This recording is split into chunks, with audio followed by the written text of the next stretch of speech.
원장님, 이분의 증상에 대해서 어떻게 생각하시나요? 네. 이 어머님 같은 경우에는 전형적인 이제 노화로 인해 나타나는 비만과 대사증후군 증상으로 여겨집니다. 이 비만이라고 하는 것은 이제 굉장히 친숙한 단어죠. 이제 많이 알려져 있는 질환이신데, 실제로 정확한 정의가 어떻게 되냐면은 체내의 지방 조직이 과다한 상태를 의미하고 있습니다. 이 비만 같은 경우에 음식으로서 섭취하시는 이 열량과 그리고 활동을 하면서 소모하게 되는 열량 사이의 균형이 맞지 않아서 과도한 열량이 섭취되었을 때 체내에 이제 지방세포들이 증가하게 되면서 이렇게 비만 상태가 나타나시는데요. 이제 진단적으로 말씀드리면은 이제 정상 체지방률이 남자는 10에서 20% 정도, 여자는 18에서 28% 정도 되시는데, 이제 체지방률이 남성은 25% 이상, 여성은 30% 이상이 되셨을 때 이제 비만이라고 진단을 받게 되시고요. 이제 체지방률 같은 경우에는 이제 어떤 진단기를 통해서 측정하셔야 되시니까 간편하게 이제 계산할 수 있는 방법으로는 이제 체질량 지수라고 하는 자신의 체중을 키의 제곱으로 나눈 이 지수를 이용해서 이 체질량 지수가 25 이상일 때 비만이라고 흔히 정의들 하십니다. 또 비만하면은 각종 대사증후군을 유발시킨다 이런 얘기를 굉장히 많이 하잖아요. 이 대사증후군 어떤 것들을 이야기하는 건가요? 네, 대사증후군이라고 하면 이제 간단히 얘기하면 섭취하신 음식물이 몸에서 소화 흡수, 소모되지 않고 노폐물로 쌓이면서 다양한 증상들을 발생시키는 증후군을 말씀드립니다.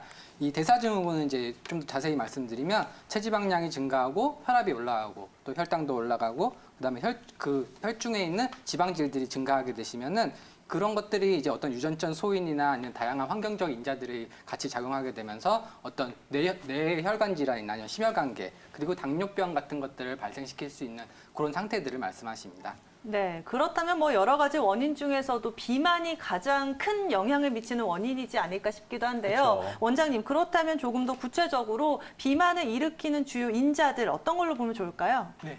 대사증후군에 있어서는 특히 복부 비만이 가장 중요한 원인으로 지목되고 있는데요. 네. 이 복부 비만은 몸의 인슐린 저항성이라는 걸 높입니다. 인슐린이라고 하는 것은 이제 몸에서 이제 포도당을 흡수하게 만들어주는 호르몬이신데, 이 인슐린 저항성이 높아지게 되시면 음식물을 섭취하셔도 이게 에너지로서 쓰이는 게 아니라 몸에 흡수되지 않고 혈중에 피 안에 그냥 떠다니게 됩니다. 그래서 드셔도 계속 공복감이 해소되지 않고 계속 이제 허기진 느낌을 받거나, 아니면은 이 인슐린에 의해서 목이 마르게 되면은 물이나 염분 섭취가 증가하시면 고혈압으로 이어지실 수도 있으시고요.